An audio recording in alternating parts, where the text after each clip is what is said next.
Boy, the NFL season goes so quickly, doesn't it? I mean, it's already week 3. And I can just feel the sand draining from the hourglass. There you go. Thank you. The hourglass. Already week 3. It's Onorato and Miller. It's Chris. It's Ash. We've got our picks coming up. Eli Manning is on the ballot for the Hall of Fame. Should he be a first ballot guy? I love the conversation of who's a first ballot. To me, the easier thing is like, is so-and-so a Hall of Famer? Yeah. And then you can quickly go, I heard the name, I remember the career, I don't need the numbers even to support the argument, yes or no. And then, okay, but should he or she be a first? We'll talk about whether or not Eli Manning should be a first ballot Hall of Fame. I hope reasonable minds will agree he is a Hall of Famer. We'll find out. Loaded show with guests as well this week. Albany FireWolves head coach Glenn Clark on the show. He will coach Team Canada in the World Lacrosse Box Championships. Joe Nardella will play for Team USA, also a member of the FireWolves. And Ash, a former NBA All-Star, is with us. One of my all-time favorite college players. I love. How did I know. It's not Syracuse grad saying that about a UConn player. It's not right. But that was the same for me for like Emeka Okafor. Loved the guy. Wow. There were certain guys that I really loved, and I loved their careers beyond UConn. I always kind of gravitated towards, but Caron Butler's one of them. Yanks have clinched a playoff spot. Mets continue to charge towards one. Let's go.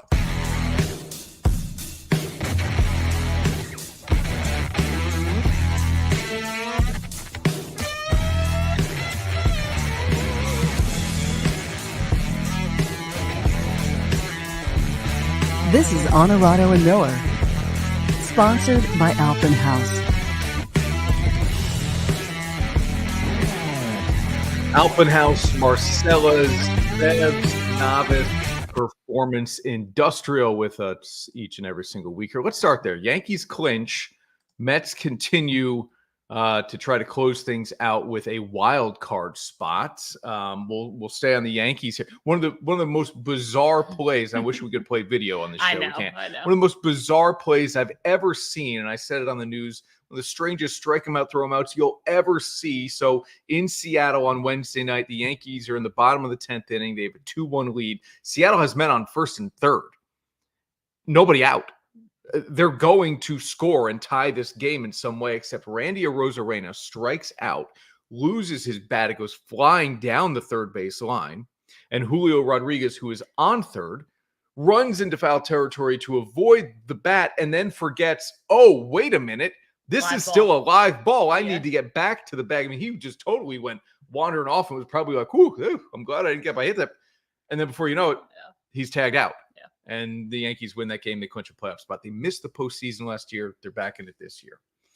That's crazy. No fault of Julio. Like, to not react or to not exaggeratedly react and kind of lose yourself in that moment is really hard because your instinct is just like, yo, look out. And it's not to be like, hey, let me avoid the bat while also making sure I'm not going to get tagged out. So I understand how you lose yourself kind of in that moment. It's the same way like guys react to a ball. You're just flailing and throwing yourself around. So whatever. But yes, the Yanks are back. Yeah. I'll be excited when they play well in the postseason. I heard Jeff Passan say on the Dan Patrick show this week, Dan asked him, what's the number? You don't even tell me the teams. How many teams could legitimately win the World Series? And Passan said 12 teams make the playoffs. All 12 could win the World Series. He said, I've never have looked at a postseason before like this and thought anybody could. I don't know that anybody could win. But there's no hands down. No, I look at the National League and I'm like, if you told me the Padres are going to win the World Series, I could find a way for that to happen. It's going to be an interesting October, which probably means we'll get Yankees-Dodgers because everybody thinks it won't be. Well, that was the beginning of the year. Yeah, that was the beginning of the year. I would, if you said to me now you're going to get Yankees Dodgers, I would sign up for that. Me too. You kidding me? That'd be fun. Heck yeah. Carol wants to know if we went to the Glen. We did not get to the Glen. No, we did not. We did not get to the Glen. But I will be honest, it has been fun. For sure. Getting to know some NASCAR people, talking with drivers. I could see us doing more of that if NASCAR is willing to help us out and do that Sure. for us. I could see. You us know doing what more we of got that. to get on? We've talked about doing the old school bus tour, like RV tour of training camps.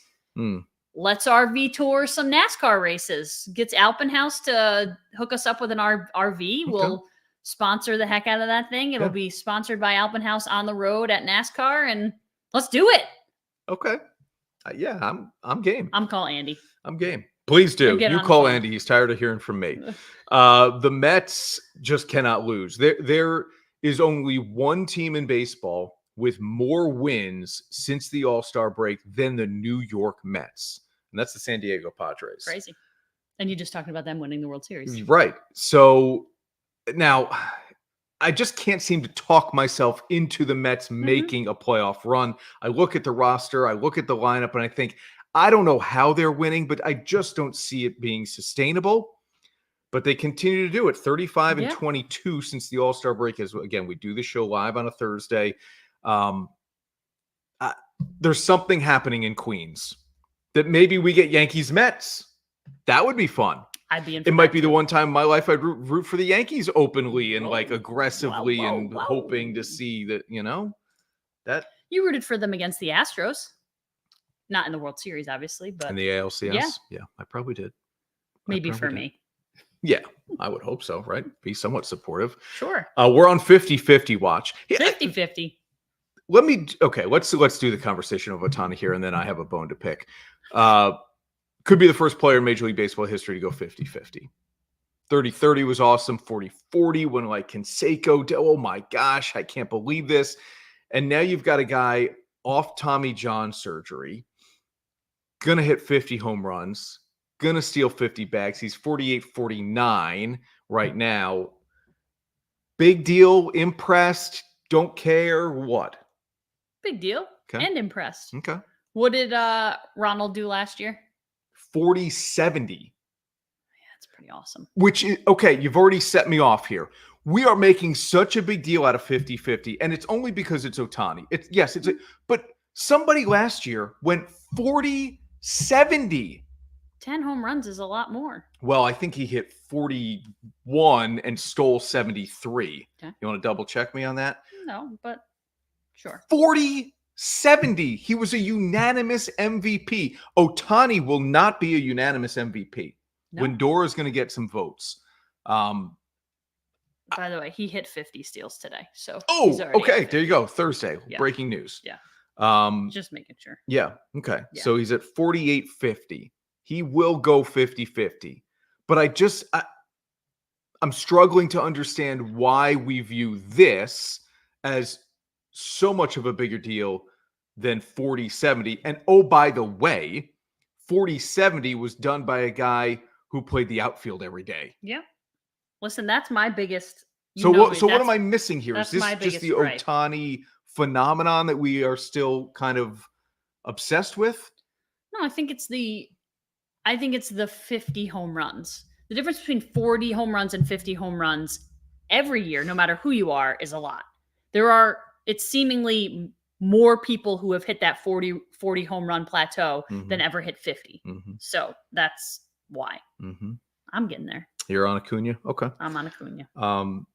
Yeah, I get that it's a big deal. You got it.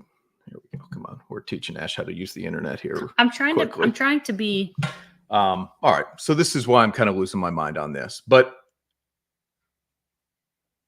the reports are out there that Ohtani is also kind of ramping up his throwing program, and that we might see him pitch in the postseason. Dodgers injuries are through the roof. They can't keep any of their starting pitchers healthy. Yamamoto is back, but Glasnow's out for the year.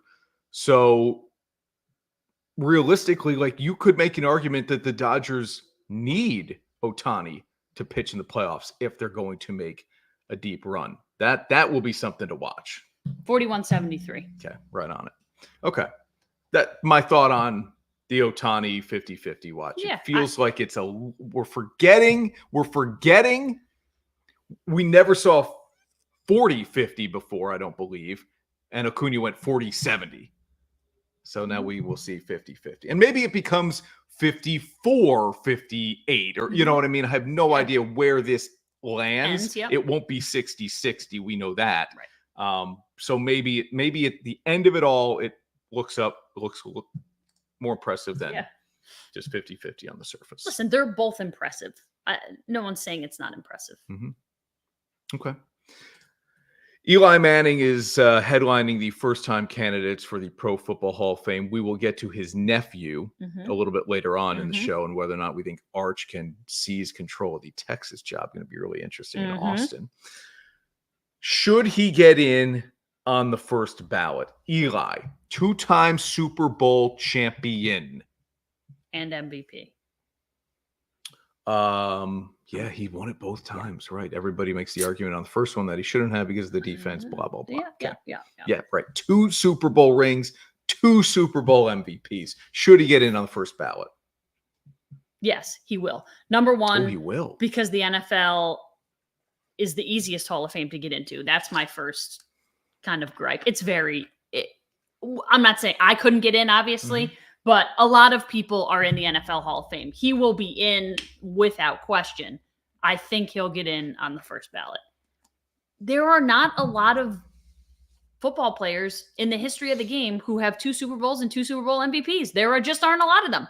When you do that, and oh, by the way, when you beat who you beat, that matters. Them beating the Patriots mattered. If they beat 2 other teams, one of which was not undefeated, that changes the complexion of it all. I think he's a first ballot Hall of Famer. Now, the argument is, well, outside of those 2 Super Bowls, he never had a single postseason run of any success. True. He threw a lot of interceptions. True. So did Peyton. But I'm with you. You cannot, his place in NFL history is so significant that it's an easy check mark for me. When I get the ballot, yes, he's in. And again, I think the simpler way of looking at this is, if I said to you, is Eli Manning a Hall of Famer? And your answer is yes, then why wouldn't you vote for him the first time you see his name on the ballot? Then it gets into the nitty-gritty of, but do we want to put him on the...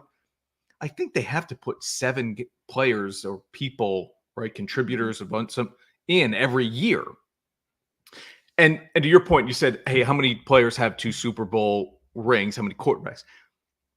Of the eligible quarterbacks, okay, with two or more Super Bowl rings, 8 of the 9 are in the Hall of Fame. The only guy with 2 rings as a quarterback who isn't in, Eli Manning, Jim Plunkett. So he's getting in. Yeah. Just vote for him the first time you see his name. And my thing is too, is like, if you're just not going to vote for him to make a statement, like, he didn't have a Hall of Fame career. His numbers as a whole are not Hall of Fame worthy. I don't like it, but that it's just like, well, I'm not going to do it on the first time around because he doesn't have Hall of Fame worthy numbers. But eventually I'm going to put him in because the 2 Super Bowls and the 2 Super Bowl MVPs. Just put him in the first time. But he's top 10 in yards and touchdowns career. His numbers tell you he's a Hall of Famer. The problem is Giants fans were so sour on him for his entire career. I heard from Giants fans, oh, Eli isn't that good. We need somebody else. Okay. We remember his expressionless face after he would throw an interception or even a touchdown. That is literally Daniel Jones. He just didn't wow people enough. But he made, I think, the greatest throw in Super Bowl history, which was to Mario Manningham in the second time around against the Patriots. And he was part of the most iconic plays in Super Bowl history, the helmet catch. And even the helmet catch, for him to get out of that situation, he had hands on jerseys, he ducked, under spin. Like, not everybody's doing that either. So for as goofy and as kind of nonchalant and non-expressive as he is, that is Daniel Jones to a T. Non-expressive, doesn't get too excited. The personalities match. So for people, and I don't like Daniel Jones, he's not my guy, but he won you 2 Super Bowls. The way he did it, it was insane. So if Eli Manning, I was anti-benching Eli Manning. If Eli Manning wanted to play till he was 40, I would have been like, go ahead, have at it. You gave me two of the greatest sports moments of my life. Cool. That would be at 40 years old. Will Bryce Young even make 40 starts in the NFL? He is 2-16 in his career, and the Panthers are benching the number 1 pick. They're going to Andy Dalton. What's troubling, but I don't know that teams will learn because they get so desperate to find a quarterback. When you look at what the Panthers gave up to move up to number 1, part. It's like, oh my God. Because if Young was an ascending star and he looked like he had the promise of CJ Stroud, you'd go, fine, we would do that again and again and again. But now when you see what the Bears were able to get, considering how bad Carolina was last year as well, getting Chicago the number 1 pick, this is an all-timer in terms of bad trades and bad talent evaluation, I think, right? I mean, this can't just be, well, they haven't surrounded Bryce Young with enough talent. Bryce Young just looks like he can't play in the NFL. It's crazy. And I don't know that they've surrounded him with enough talent. Haven't. But I just think at some point you have to, it's kind of, will he be able to hack it or not? And I just don't think it's going to happen. I don't think it's going to happen. It's been so ugly. Yeah. But now you've sold the farm for this guy and you don't have the ability to surround him with talent quickly enough. Because you've given it all away. Yeah. All your draft picks are gone. You don't have number 1 picks to put guys around him. So, like, what did you think was going to happen? Hey, we're going to get this great quarterback and not have the ability to surround him with premier college football stars for 6 years. Good luck. Right, like the running game. No receivers last year. I mean, they added a little bit this year, but it just... And then they obviously changed the head coach. And it's not going to get better with Dalton. That's not, which is kind of why I'm like, let him play it out. I think, unless you are seeing something behind the scenes where the kid's confidence is just completely shot. And you're like, okay, if we're going to save him at all, he's got to sit for some time. That's the only reasoning I can come up with, right? I mean, they know they're not a playoff team. Yeah. So we're not worried about, we got to win some games to make the playoffs. No, this is, can we save him? Will sitting do him some good behind a veteran like Andy Dalton? It's crazy how Bryce needs like an inspirational Nick Saban speech. Yeah, there you go. Saban got to go save that guy. Yeah. Would the Panthers hire Nick Saban as a consultant? The World Lacrosse Box Championships are happening in Utica, New York. Who would have thunk it? Not me. FireWolves head coach Glenn Clark is the man behind the bench for Team Canada, which has won this event all 5 years it has existed. He's our guest next on Onorato and Miller.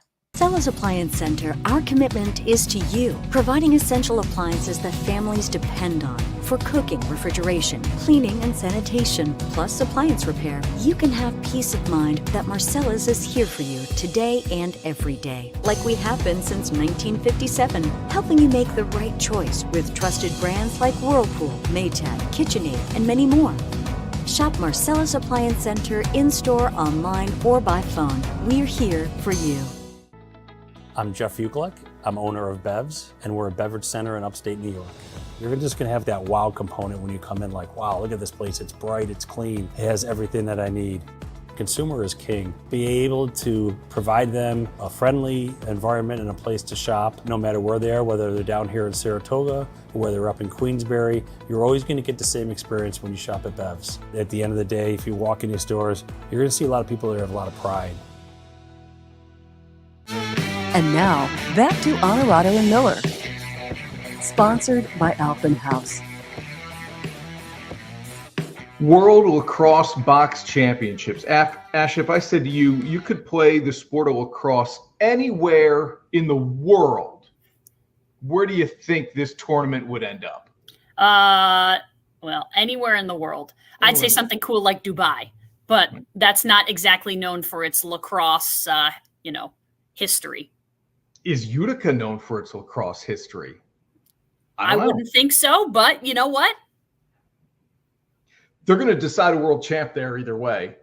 This is the 6th iteration of the World Box Lacrosse Championships. And I know I probably put those in different I would order. say box lacrosse also, but it's World Lacrosse Box. It's kind of weird. And each of the first 5 titles have gone to the same country, Canada.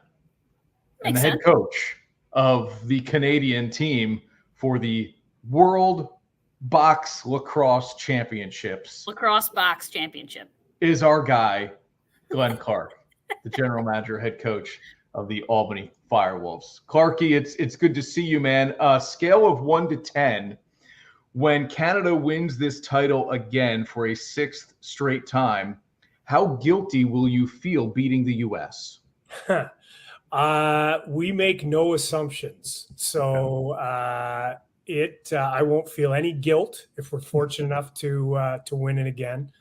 But it's tough, and it gets tougher every year. And it's always it's always been us and the Haudenosaunee, the Iroquois, in the final. And actually the Haudenosaunee has beat the U.S. every time in the semifinal. Right. So the teams, the separation isn't much. The games are close and competitive, and we think that the gap is closing every year. So it's going to be a battle to get back to where we want to be. It's been that 1, 2, 3 finish each of the first 5 times we've done this. Yeah, it's crazy, and it's Canada obviously is, that's where we start. We start with the indoor game. That's where we learn to play the game. And then we transition to the outdoor game. And it's sort of the script gets flipped in the US. They start with the outdoor game and then, transition to the indoor game. So it's just a thing we do. The Canadian players grow up with it. They start with it. The nuances get embedded a little bit earlier, and we've been lucky to have success as we go. But the window is closing, especially with the U.S. I mean, the Iroquois the Haudenosaunee are always there. Most of them are sort of Canadian or border kids that play a lot of box anyway. But the U.S. is definitely closing the gap. And I was going to say, Coach, you've played box in Canada and the U.S., but now you coach box lacrosse in the United States. From your playing days until now, what are kind of the advancements that you've seen, particularly on the U.S. side? I know you're not here to coach the U.S., but this is not our first sport, nor is it even our first version of this sport. Yeah. I mean, I think the biggest thing you see, when I was playing and we would play against the U.S. and American-born players, always great athletes, really great athletes. And that was the draw for the American player, was this unbelievably fast, strong, agile, shoot the ball through a wall, really high skill set, which was valuable and coveted in the outdoor game. When you compress those boundaries and you add what our game has, that doesn't work as well. So I think the biggest transition is you've seen the American players adding a little bit of indoor to their game, the subtlety of working without the ball, because the indoor game is more about what you do when you don't have the ball in your stick versus what you do when you have it in your stick. And I would say the field game is a little different. The field game is generate with the ball, create with the ball, draw the double, slide the ball. But the indoor game is more how you play when you don't have the ball. How do you create space for yourself and others and all those subtleties? So I think that's transitioning to the U.S. player, and they're seeing the value in that. And there's been this cross-pollination of players in the NCAA with all the Canadians having success. Mm-hmm. And then the Americans seeing that and understanding the value of the Canadian game. And we've got a lot more U.S. born players going to Canada to play minor and junior now. So you're just seeing a lot more of it getting across that spectrum and crossing over into both versions of our game. And we've got some FireWolves guys in this tournament. We're going to talk with Captain America soon. I'm going to call him that anyway, Joe Nardella. Oh, you can't call him that. Someone already has that name. See, he doesn't know, Clarky. You getting Schreiber on there? Yeah, I was going to say, we're not talking to Tom Schreiber. Well, I'm playing favorites here, you know? You can call them whatever you want. Nards played well in the PLL championship game, although he came up short against Utah. So, Clarky, let's talk about this FireWolves squad, man. And for the World Tournament here, the World Championships, pool play through the 23rd of September, gold medal game on the 29th. You guys, as a FireWolves squad, will get back at it at home. Thanksgiving weekend is the season and home opener, November 30th. Season tickets on sale, albanyfirewolves.com right now. That feels like a short time away.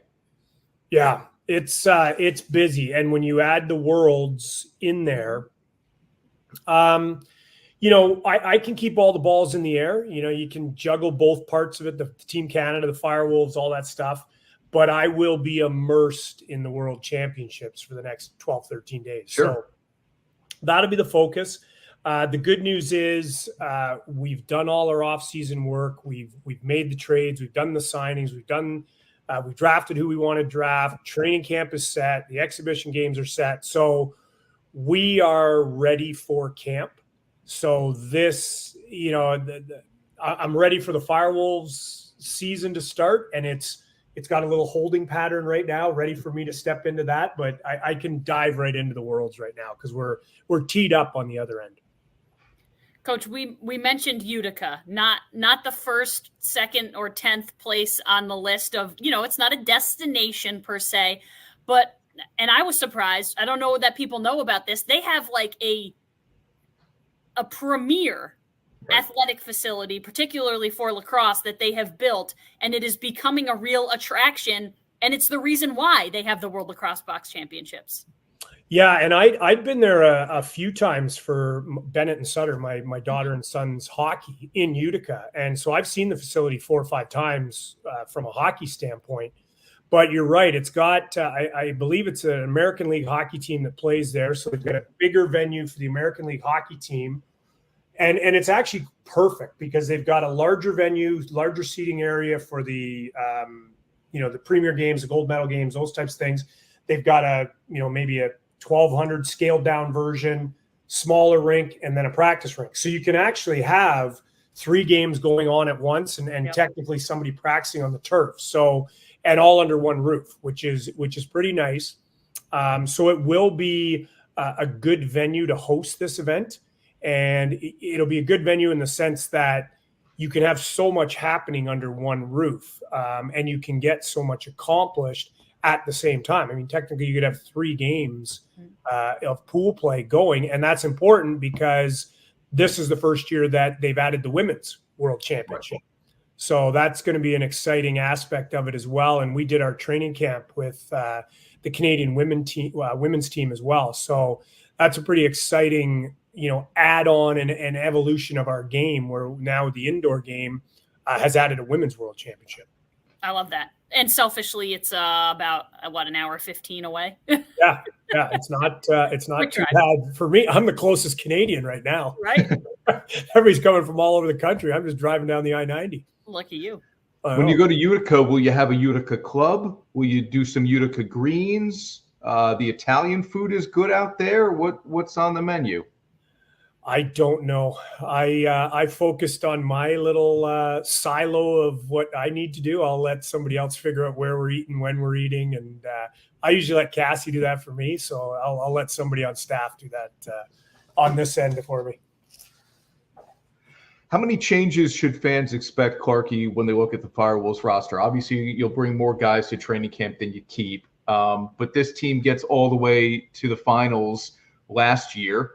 You'd think it's not broke, don't fix it. And then you add the number 1 overall pick from a year ago in Dyson Williams, who we talked with last week. Like, how much turnover or change should fans expect? So we've got, I would say, 4 significant changes, one being Dyson, obviously coming in as the first overall pick. We just made a trade for Eric Fennell, which is another physical, big body offensive lefty. And that was by design. We were good. We were tenacious. We were tough. We were fast, but we were small. And sometimes physics takes over where bigger body moves smaller bodies. So Dyson is a big man. Fennell is a big man. So that's going to help us be a little more physical on offense, which we need. We have Will Johansson joining us, which was another high first-round pick that had a knee injury and missed all of last season. And the one that people won't be familiar with, and the one that'll be interesting for you and everybody to watch, is a kid named Zach Masson.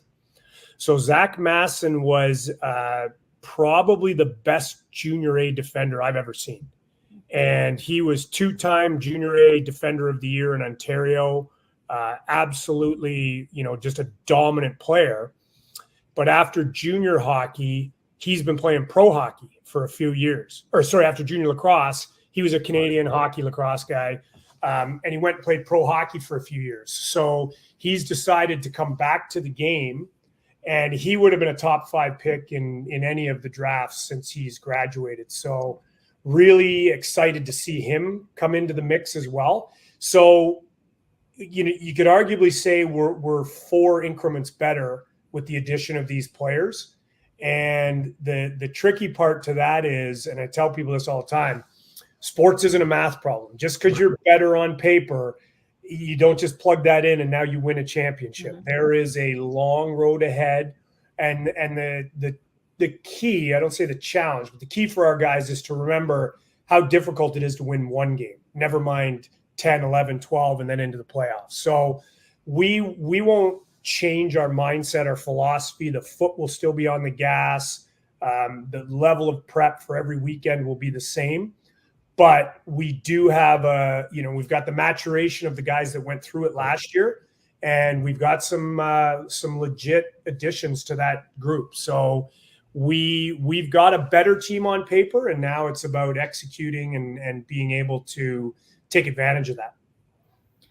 Clarky, last question from me. Back to Canada for a second. How much fun is this for you, knowing, like, when Chris just rattled off the list of names, when Alex Simmons is an alternate, like this is the best of the best, a who's who of the greatest lacrosse players in the world, most of whom are on your team. How much fun is it to be the guy kind of pulling the strings and being able to tinker and toy with different combinations when you have so much talent on the field? It's amazing. And probably a better indication is if you look at who didn't make the team. Mm-hmm. So we had 45 players at camp. And I said this when I was there with the GM, Eddie Como. We had, team white, team red. And I'm like, you could take either one of these and plop them into the championship and be a very good competitive team. So it is amazing. And this is my 4th time coaching the national, like twice as an assistant, the 2nd time as a head coach. And the thing that I like the most about it, and, I think people sometimes assume the best players in the world, they're done, right? Like there's not coaching there. They've got it figured out.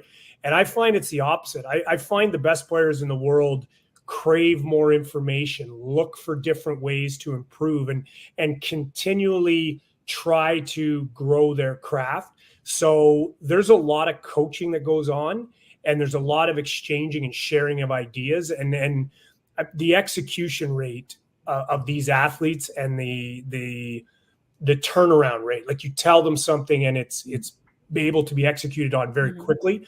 That's probably the thing that's most impressive is they're just, the NLL is the best players in the world, but now you have siphoned it up to this top of the pyramid, and it's pretty cool because they're so gifted, they're so talented, but they're sort of receptive to direction and coaching, and it's a really cool exchange and give and take between staff and players. Clarky, good luck, man. We'll be rooting for you here in the States. Best of both worlds. U.S. wins, we win. You win, we win. Everybody wins. You know what? We're not going to root against this guy. Never. Clarky, thank you, dude. Okay. We'll see you soon. I'll send you some Canada swag. You can wheel it around. Perfect. I'll wear it. I can't do a lot of red. It'll just blend right now. I'll wear the red. The great thing about novices, no matter who you are, they're going to put all the detail in the world into your brand. I feel like they have been a big part of my success, making me feel comfortable. This is Harrison Butker, Super Bowl champion kicker for the Kansas City Chiefs. Claim your crown. September is here and so are hundreds of brand new RVs. So to make room, we have great deals on all remaining 2024s in stock. Take advantage of our September sell-off by getting an amazing price on a new RV before they're gone and start making amazing memories today. Check out this Coachman Catalina for only $134 a month and this Keystone Cougar Sport for only $369 a month. Save now and start planning for your family's next adventure today during our September sell-off sales event. Alpenhaus, your total camping outfitter for 60 years. And now, back to Onorato and Miller. Sponsored by Alpenhaus. I will talk with Joe Nardella later on in the show. As we said, he gets ready to represent Team USA at the World Lacrosse Box Champion. Now, the sport is box lacrosse. Right. The championships are the World Lacrosse Box Championships. Yeah. Somebody make sense of that for me. Right. I don't know. Can't. Okay. Well, because maybe Canadians don't call it box lacrosse. We probably do because They just call it box. Yeah, or they call it lacrosse. It's just lacrosse to them. Like, we don't call it field lacrosse, we call it lacrosse. They don't call it box lacrosse, they call it lacrosse. So we had to specify World Lacrosse Box versus World Lacrosse Field. Okay. Nicole's taking the Jets Thursday night. If you're watching the show on TV over the weekend, you already know who won this game. I like the Jets as well. Jets, Patriots. Jets. Oh boy, Patriots are going to win this game. We picked last week, and that went real wrong. And now, Dirty, Difficult, and Done. Sponsored by Performance Industrial.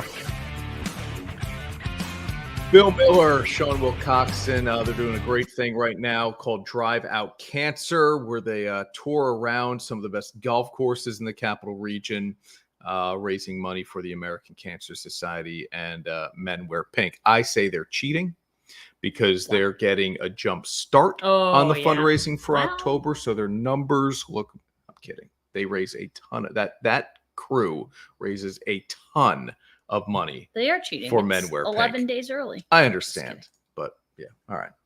It's all for a good cause. It sure is. I'm going to go out on a limb here, and I obviously don't know this to be fact, but if Arch Manning goes out and does what he did last week when he came in for Quinn Ewers, how do you take him out of the starting role? Well, he's going to. I mean, they're playing going- Louisiana Monroe. He's going to take the job.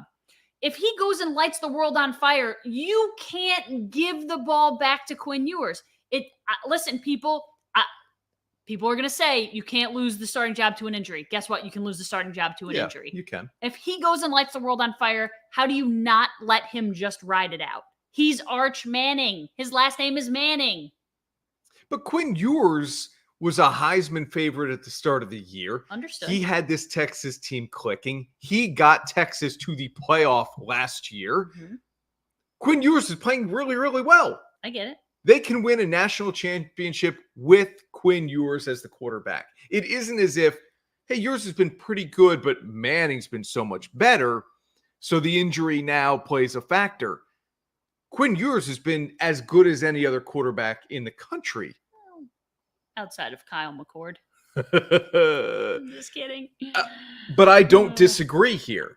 I think it's well within reason that if Arch plays really well again, and he will, Louisiana Monroe. You take it away. And everybody's already having a conversation about should Arch Manning be considered for the Heisman after he played, one half that's last ridiculous. week. But I don't think you take it away. I think you ride him until he does poorly. Throws a couple picks or something. You know what I mean? Like, you just let him try. Yeah. Wow.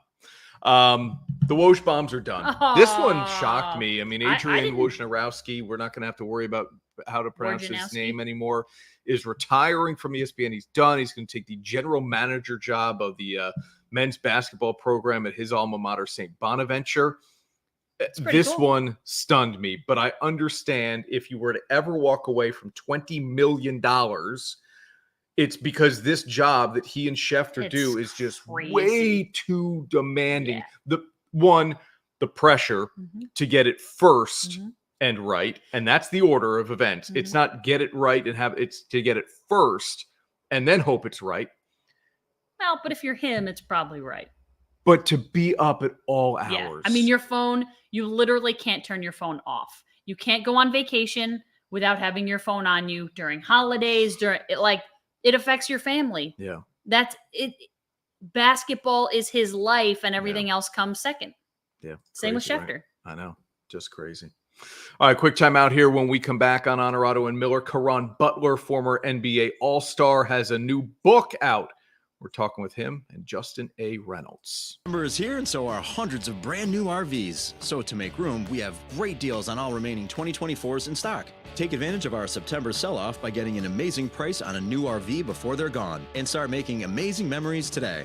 Check out this Coachman Catalina for only $134 a month, and this Keystone Cougar Sport for only $369 a month. Save now and start planning for your family's next adventure today during our September sell-off sales event. Alpenhaus, your total camping outfitter for 60 years. And now, back to Onorato and Miller. Sponsored by Alpenhaus. Back on Onorato and Miller, everybody in their life at some point probably feels like, boy, it would be really cool to write a book. It's not that easy to do, but even if you're a 14-time NBA vet, multiple All-Stars, NBA champ, All-American, Caron Butler with us here on the show, and the author of the two, Justin A. Reynolds. Guys, thanks for doing the show here for the NBC in Albany, New York. How are you? Amazing. Thanks for having us on. Hey, look, with an introduction like that, I'm going to have to take you on the road everywhere with you. I can be the hype man. I'm cool with that. Caron, let me ask you, the book is called Clutch Time. Is there such a thing as a clutch gene? Yeah, 100%. It is a clutch gene. And I think that's what we're opening up inside of everyone, because everyone possesses it. And you have the fear of thinking that you don't possess it because the cap ceiling that's been placed on you, or the narrative that's been created around you. So we're creating new narratives through these books and through the storytelling that there is no ceilings to your possibilities of what you're capable of. I love that. Justin, this is a young adult novel of which you have many. Shot Clock preceded Clutch Time, and Kofi Douglas is the main character. We call him KO. If it's a young adult novel, older people will hear that and go, that's not for me. But why is it for them? Well, there's a reason why actually, like, a lot of the predominant readers of young adult novels are actually adults. And it's because of stories like Clutch Time, which are really centered not just about young people and about the impact that we can have upon young people, but it's also from the other side of it, the mentorship and the community that it takes to rally around a child or a young person and make them feel seen and heard and valued. And so no matter where you are in your life, no matter what your background is or where you're from, I think you can find a character in this story that is truly relatable, whether it's KO, the main basketball player, who's one of the best in the entire country, whether it's Coach James or someone else, the neighbor, the community leaders. You can find someone that you can relate to and really latch onto their story and see how you can actually make a difference, even in small ways. Even if you thought, I can possibly impact someone's life, you see how this entire community is necessary in order for these kids to take the next step. Of course, you can find the book anywhere online. Go to your local bookstores, though. Support them, find it there as well. Again, it's called Clutch Time. Caron Butler, Justin A. Reynolds, the authors of this one. Look, Caron, I know how difficult you had it. I can't say I know, but I've read and I understand how difficult you had it to then have the great success you've had. But after you've done everything in the basketball world and as an entrepreneur, owning businesses, why did writing a book enter into the picture? Because I think that when you talk about all those things outside the symbolic recognition and having those assets, I can't take none of that with me. So I think about what I can leave behind. And to impact the life, there's no feeling in the world like that. And with this massive platform, shame on me if I take the million of followers and probably another 1 million to 2 million ghost followers that follow you daily in your life and just use it for, like I said, symbolic recognition, selling, ads or whatever the case may be. I want to impact lives. I want that to be my ultimate legacy. So when someone say, this was unlocked within inside of me, I saw the no ceilings within myself because of you presented this. You told this story this way, and it sparked something inside of me. And that's why we did these books. And hopefully we've seen it in real time already. It's authentic stories, and it's been transparent for people from all walks of life. And we know that it's a game changer. Justin, what's the writing process like between the two of you? I'd be afraid to say no to any of Caron's ideas. Oh man, you must know how it is working with them then.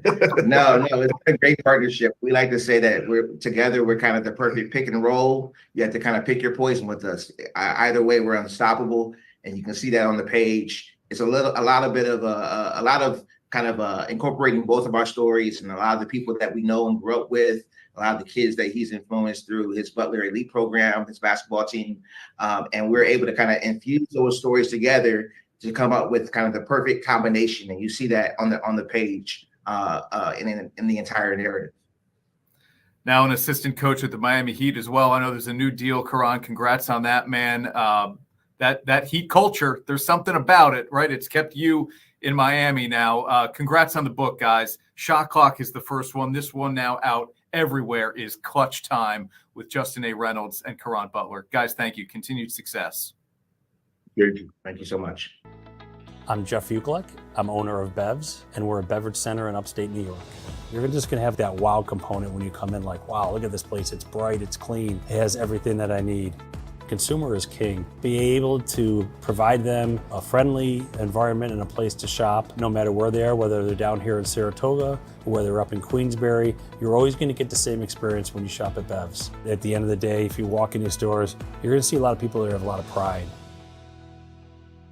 And now, back to Onorato and Miller. Sponsored by Alphen House. Week 3 of the NFL season is here. We've got our picks on the show. Ash, let's see. How did we do last week? Okay. Yeah, kind of what you expect. We did okay. 500, and we're sitting right at 500. Here's the first game of the week. Giants at the Browns. Cleveland favored by 6.5. We're both taking the home team. Yeah, here. It's because the Giants stink. I'm done. Already done. Week 3, I'm done. Giants going to have a hard time scoring a touchdown as they have had every single week. Cleveland. Texans, Vikings, here's an interesting one. It is. Minnesota's 2-0. Houston's 2-0. One of those two things we saw coming. The other one we didn't. Yeah. We both like the road team. Yeah, and both these offenses are lighting the world on fire. Sam Darnold has looked like one of the better quarterbacks in the league, and Minnesota has had no trouble scoring. Yeah. So whose defense can show up? Okay. Houston's, I think. Yep. Here we get different. Chargers and Steelers, and we have a lot of different picks this week. Chargers and Steelers. Pittsburgh's 2-0. Who saw that coming? Nobody. Justin Fields will start again. Jim Harbaugh has LA out to a 2-0 start, but I'm taking the defense here and the home team, and I'm taking the idea that the Harbaugh magic just has to hit a roadblock at some point, and it's Pittsburgh's defense. Yeah, and I'm thinking differently again, but because when I was looking up stats about who we like better, what 2-0 team do you believe in, my answer was not the Chargers, because they scored 48, only gave up 13, but that was against two really bad teams. Like the Raiders, not going to score a lot of points. You're finally going to play a really good defense. Right. Pittsburgh hasn't scored an offensive touchdown yet this season. Well, this is going to be two teams that maybe struggle to score, but LA is going to struggle to score against Pittsburgh. Ravens and Cowboys. It'll be the one everybody sees in America at 425. I like Baltimore. You like Dallas. After getting their teeth kicked in. Baltimore cannot. I know. Start 0-3. They can. It could happen. Yeah. But I didn't have Dallas making the playoffs at the beginning of the year, and I had Baltimore winning the AFC North. I have to take Baltimore here. Yeah. I don't know that Baltimore is going to start 0-3, but I have to think that Dallas is going to be real pissed after getting beat by 1 million by the Saints. Sunday night on NBC News Channel 13, Chiefs at the Falcons. Atlanta had an impressive final drive to win at Philadelphia. Kansas City looks so good. By a touchdown. I know. I'm going to take Atlanta to keep it close. Monday night, 2 games on Monday night. This is the first of the 2. Jags Bills. Our buddy Jeff Ukelek, Bev, Saratoga Eagle texted me. You guys both picked Miami this week. And it worked out for you. You're buying dinner, he said. It worked out for you because when we pick. So I'm on Buffalo. When we whatever happens, the opposite happens. Here's a quick- I'm on the Jags. They can't start 0-3. I mean, they can't start 0-3. I just don't think they'll cover that. Quick look at what we like this week in week 3 of the NFL season. All right, one final timeout here on Onorato and Miller. Joe Nardella, Team USA, World Box Lacrosse Championships next.